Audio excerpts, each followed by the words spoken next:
आज हम लोग यहाँ पर देश में कुछ पिछले दिनों में घटना हुई बंगाल और पंजाब में, उसको लेकर आपके समक्ष हाजिर हुए हैं। जिस प्रकार से दोनों राज्यों में लॉ एंड ऑर्डर की स्थिति बिगड़ रही है, उसको लेकर आपसे कुछ जानकारियां शेयर करनी है। मैं शहजाद से निवेदन करूंगा, रिक्वेस्ट करूंगा कि शहजाद आपके समक्ष किस प्रकार से बंगाल के अंदर स्थिति है उस पर अपनी जानकारी और बात रखेंगे, अपने वक्त रखेंगे। धन्यवाद आरपी सिंह जी। बंगाल से पंजाब कानून व्यवस्था ध्वस्त है, वहां की जनता पूर्ण तरीके से त्रस्त है, परंतु ये इंडी गठबंधन के नेता सत्ता की लालच में मदमस्त है। और आज इसी का प्रमाण देने के लिए मेरे वरिष्ठ साथी श्री आरपी सिंह जी पंजाब के विषय में वो अभी बात रखेंगे कुछ देर में, और बंगाल के विषय में मैं आपके समक्ष आया हूं। मित्रों, बंगाल के विषय में हमेशा से हमने सुना है, हमने ये बात पढ़ी है, that it is the land of Rabindranath Tagore, where the mind is without fear and the head is held high. पश्चिम बंगाल के विषय में हमेशा कहा जाता है कि ये वो रविंद्रनाथ टैगोर जी की भूमि है जिसमें मन भयमुक्त होता है और मस्तिष्क हमेशा ऊंचा होता है। पर आज ये कहने में दुख भी होता है और पीड़ा भी होती है कि ममता बनर्जी जी के राज में आज टीएमसी का मतलब तृणमूल कांग्रेस नहीं, टेरर, माफिया और करप्शन बन चुका है। और इस टेरर, माफिया और करप्शन के राज में, अर्थात टीएमसी के राज में, टीएमसी का मतलब क्या है? टेरर, माफिया और करप्शन के राज में आज यह कहना अतिशयोक्ति नहीं होगी कि बंगाल की कानून व्यवस्था हर रोज एक नए निचले स्तर को छूती है। और जिस प्रकार का भय का वातावरण आज पश्चिम बंगाल में, अर्थात रविंद्रनाथ टैगोर जी की भूमि में निर्माण हो चुका है, तो वहां पर यदि सेंट्रल एजेंसीज के हमारे जाबाज ऑफिसर्स ही सुरक्षित नहीं है, तो वहां पर मां, मानुष और माटी सुरक्षित है क्या? यह बड़ा सवाल, ये चिन्ह आज निर्माण होता है, पैदा होता है। आज मैं आपके सामने संदेश खाली 2.0 की दास्तान लेकर आया हूं।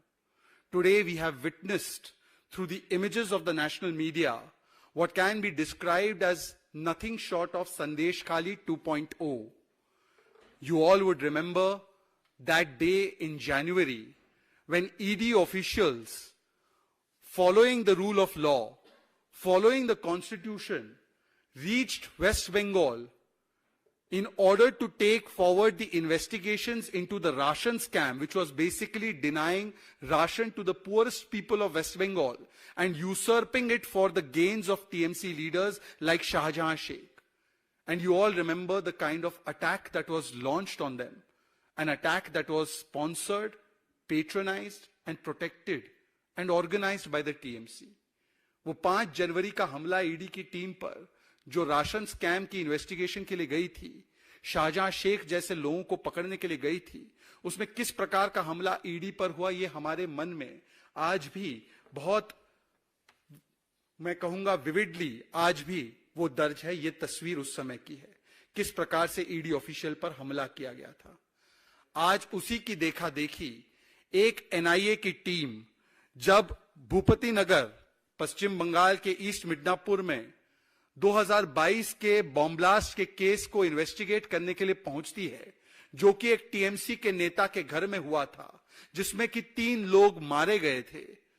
तब उसी प्रकार से, जिस प्रकार से संदेश खाली 1.0 हुआ, संदेश खाली 2.0 करवा कर एनआईए टीम के ऊपर सुनियोजित ढंग से, ऑर्केस्ट्रेटेड और स्पॉन्सर्ड तरीके से state sponsored, state patronize, state protected, state organized हमला करवाया जाता है, ताकि जो जांच एनआईए करना चाहती है आतंक के विषय में, ब्लास्ट के विषय में, उस आतंक की इन्वेस्टिगेशन में रोड़ा अटकाया जा सके। ठीक उसी तरीके से जिस प्रकार से संदेश खाली में भ्रष्टाचार की इन्वेस्टिगेशन में रोड़ा डालने के लिए और शाहजहां को बचाने के लिए एक सुनियोजित ढंग से हमला करवाया गया था ईडी के ऑफिशियल्स पर। और इस पूरे घटनाक्रम में आप देखिए पैटर्न वही होता है। सेंट्रल एजेंसी के आने से पहले टीएमसी और टीएमसी के सबसे वरिष्ठ नेता उस एजेंसी के खिलाफ लोगों को उकसाते हैं, भड़काते हैं और एक वातावरण पैदा करते हैं जिससे कि उस एजेंसी पर हमला हो जाए। और तुरंत जैसे ही एजेंसी पर हमला होता है तो टीएमसी के सबसे वरिष्ठ नेता आकर उस हमले को जस्टिफाई करते हैं, बचाते हैं और उसके लिए अलग अलग प्रकार के कारण देकर उसे सही ठहराते हैं। आज भी यही हुआ है।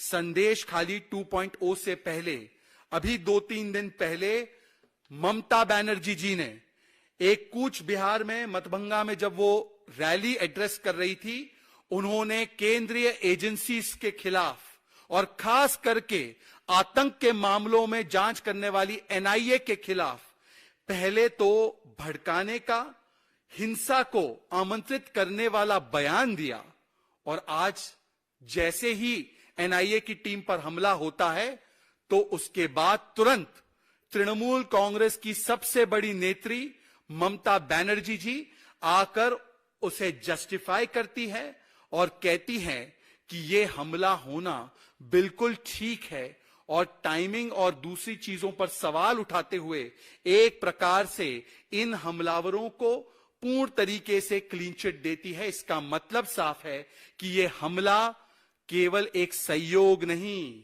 ये हमला सोचा समझा प्रयोग है और ये टीएमसी मतलब तालिबानी मानसिकता और कल्चर वाले लोगों ने किया है। इसका सीधा सीधा प्रमाण आज मिलता है।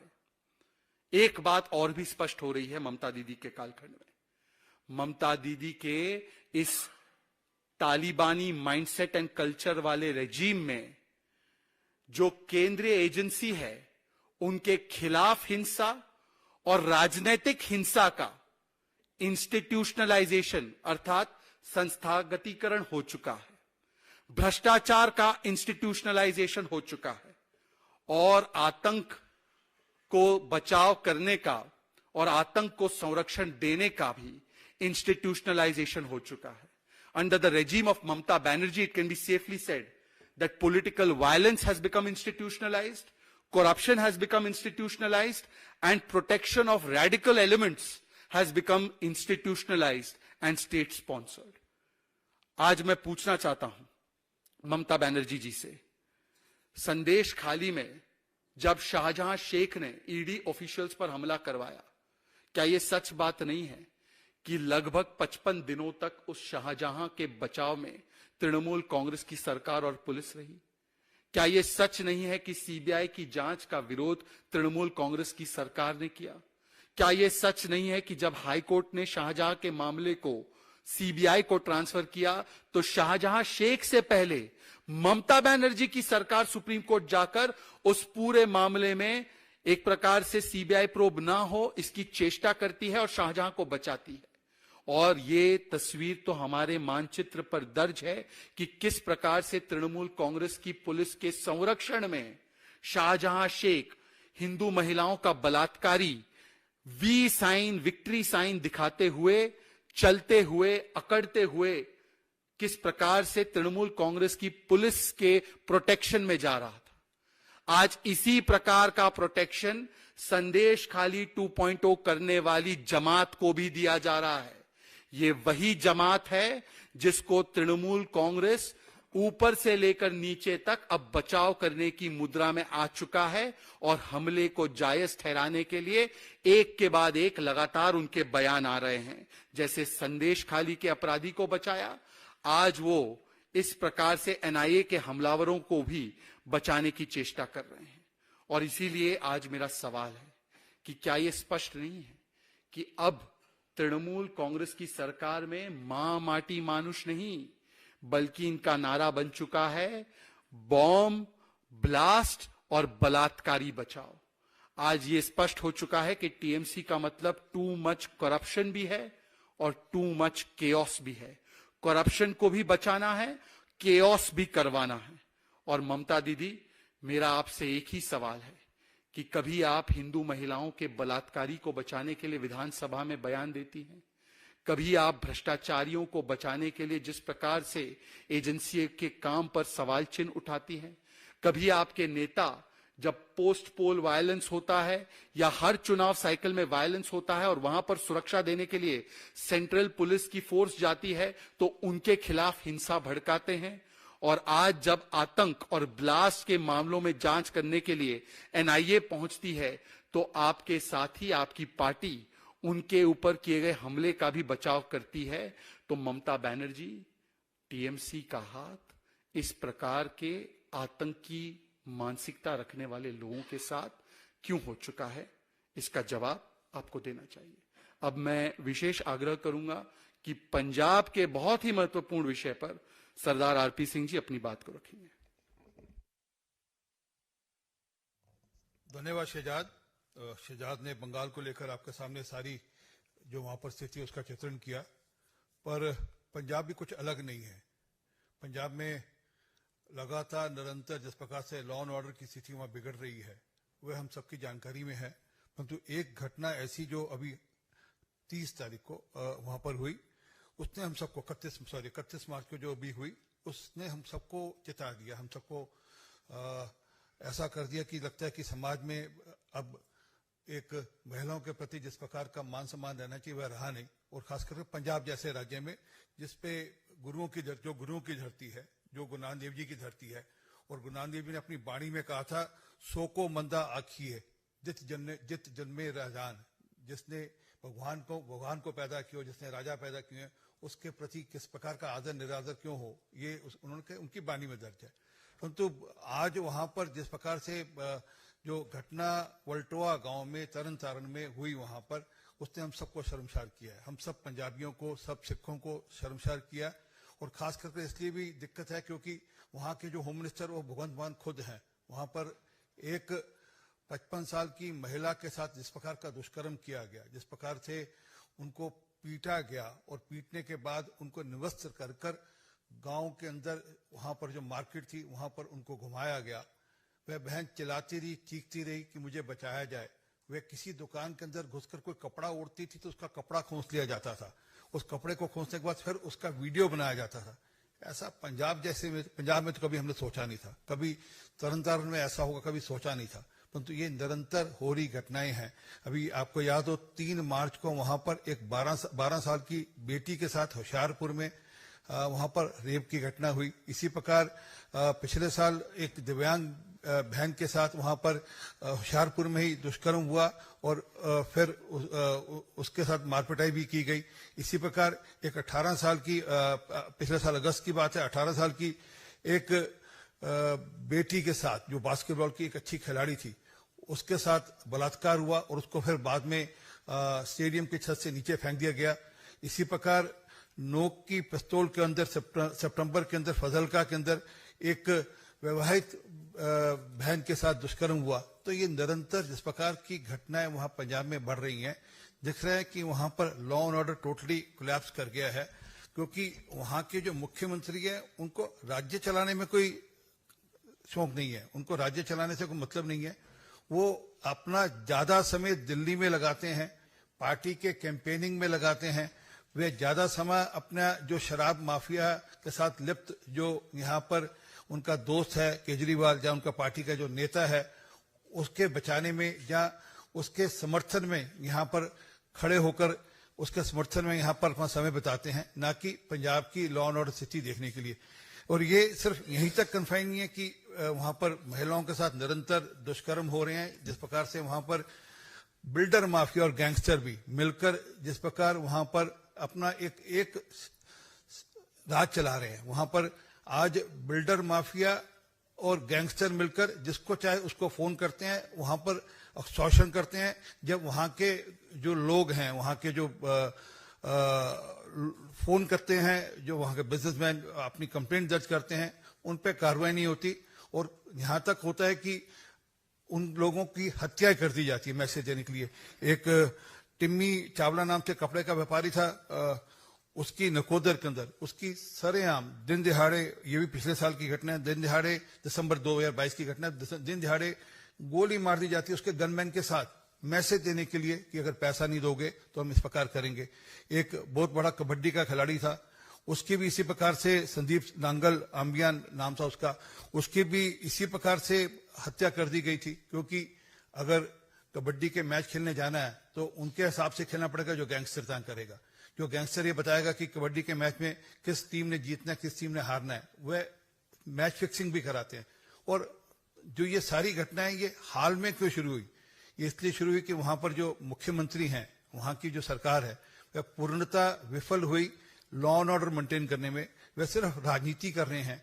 एक दिल्ली के हिसाब से यहाँ पर वह अपनी राजनीति चलाते हैं, वह दिल्ली के लिए काम करते हैं, वह अपना हेलीकॉप्टर, अपनी राज्य की सुविधाएं अपने दिल्ली के जो उनके पूर्व के अभी मुख्यमंत्री, जेल में जो अभी मुख्यमंत्री हैं, उनके लिए वह सुविधाएं इस्तेमाल करते हैं, ना कि वहां की लॉ एंड ऑर्डर स्थिति देखने के लिए। परंतु ये जो घटना अभी हुई वहां पर नकोदर के अंदर, तरन तारण के अंदर, बोल्टोहा के अंदर, वह शर्मसार है।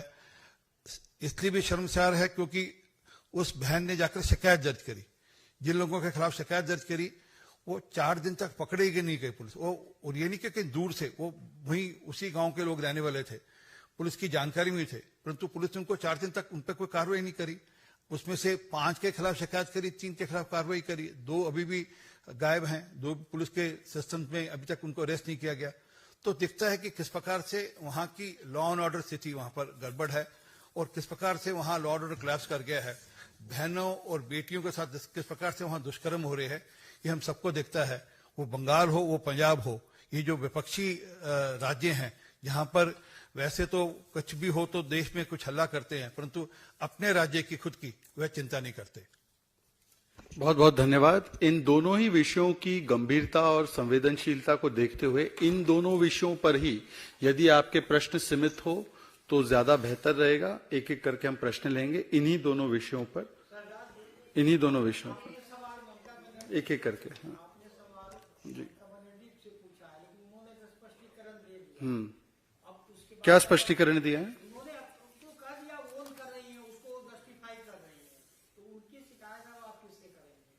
देखिए, मुझे लगता है कि क्योंकि अब हम चुनावी साइकिल में आ चुके हैं तो इलेक्शन कमीशन को जरूर इस बात का संज्ञान लेना चाहिए कि किस प्रकार से जिस स्टेट की वो कस्टोडियन है, क्योंकि इलेक्शन है तब भी वो स्टेट की चीफ मिनिस्टर है, वो स्टेट की कस्टोडियन है, और यदि स्टेट की कस्टोडियन, स्टेट की मुखिया इस प्रकार के आपराधिक तत्वों को, जो कानून के अनुसार काम करने वाली एजेंसियों के ऊपर हमला करने को जस्टिफाई करे, कभी टाइमिंग के नाम पर, कभी किसी और चीज के नाम पर, और उससे पहले प्रवोक और इंसाइट करे कि इन एजेंसीज पर हमला हो ताकि वो कानून के तहत अपना काम न कर पाए, भ्रष्टाचारियों को ना पकड़ पाए, आतंकियों को ना पकड़ पाए, तो मुझे लगता है कि इलेक्शन कमीशन से मैं इस मंच का इस्तेमाल करते हुए जरूर आग्रह करूंगा।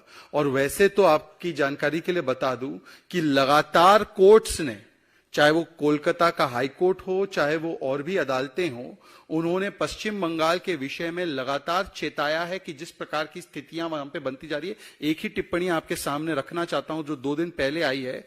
हाई कोर्ट ने कहा कि संदेश खाली 1.0 में, ये संदेश खाली 2.0 नहीं, संदेश खाली 1.0 में अगर 1% भी सच्चाई है तो 100% शर्मिंदगी की बात है, और इसके लिए वहां का शासन प्रशासन पूर्ण तरीके से जिम्मेदार है। ममता बनर्जी जी को आज कानूनी नहीं, नैतिक जिम्मेदारी निभानी होगी। जी, और किसी का प्रश्न पंजाब और बंगाल को लेकर? ये भगत सिंह की फोटो को लेकर जो यशवेंद्र सिंह ने सवाल उठाया है कि केजरीवाल साहब भगत सिंह की फोटो लगा रहे हैं, अम्बेडकर के नाम का मिसयूज। आप सोचिए, भगत सिंह जी और अम्बेडकर जी क्या क्या सोचते होंगे आज कि उनके राज्य में जहाँ उनको अपने आप को जहाँ वहाँ के लोग अपने आप को उनका हीरो मानते हैं, उनके राज्य में एक बहन को निवस्त्र कर कर घुमाया जाता है, उसके वीडियो वायरल होने के बावजूद भी मुकदमा नहीं दर्ज किया जाता। तो यदुवंदर ने तो एक टेक्निकल प्रश्न उठाया है, परंतु ये तो पूरे देश को शर्मसार करने वाला है कि जो लोग अपने आप को भगत सिंह का शागिर्द बताते हैं या भगत सिंह के अनुयायी बताते हैं और वो उनके राज्य में इस प्रकार हो। अगर सोशल मीडिया में जाकर अगर आप वो वीडियो देख लें तो आप सो नहीं पाएंगे, जिस प्रकार से वो एक बहन के साथ दुष्कर्म किया गया, जिस प्रकार से उसको निवृत्त कर घुमाया गया। और अफसोस इस बात का है कि मुकदमा नहीं दर्ज किया 4 दिन तक। वो जब वायरल वीडियो उन लोगों ने जिन्होंने किया, उन्होंने जब वीडियो वायरल किया तो उसके बाद वहां की पुलिस की थी, उसके बाद वहां की पुलिस उठी और फिर वो मुकदमा दर्ज हुआ, फिर जाकर उसमें कुछ लोगों की अरेस्ट हुई। एक मिनट मैडम, आमोद जी ने पहले हाथ उठाया था, उसके बाद आप।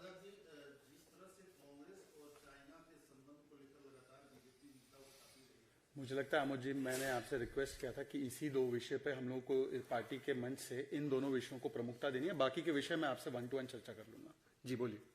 आप कुछ कह रहे हैं?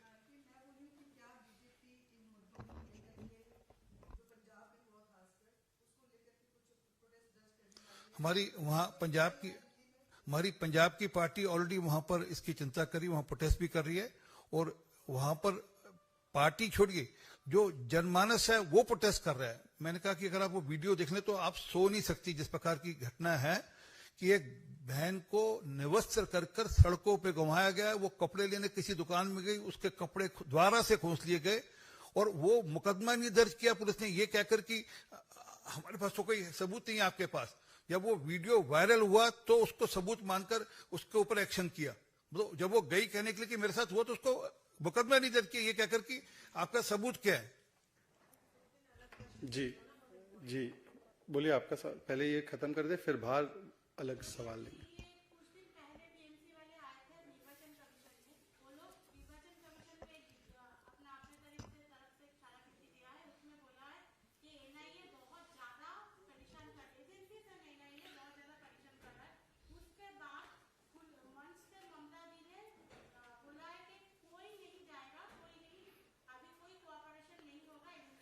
ये एनआईए के खिलाफ आतंकी शिकायत करे कि एनआईए मुझे परेशान कर रही है, समझ में आता है। ये ईडी के खिलाफ भ्रष्टाचारी शिकायत करे कि मुझे ये भ्रष्टाचार में पकड़ रहे हैं तो मैं परेशान हूं, तो समझ में आता है। चोर उचक्के अगर जो है पुलिस के खिलाफ शिकायत करे कि देखिए मैं चोरी उचक्का जो गुंडाई कर रहा था और पुलिस ने मुझे पकड़ लिया, तो समझ में आता है। तृणमूल कांग्रेस का क्या लोकस स्टैंड है जब एनआईए आतंकियों के खिलाफ केस कर रही है? इसका मतलब तो साफ है, आज तो कोई प्रमाण की आवश्यकता नहीं बची। यदि एनआईए आतंकियों पर कार्रवाई करती है और शिकायत देने तृणमूल कांग्रेस जाती है, तो दीदी ये रिश्ता क्या कहलाता है? बहुत बहुत धन्यवाद।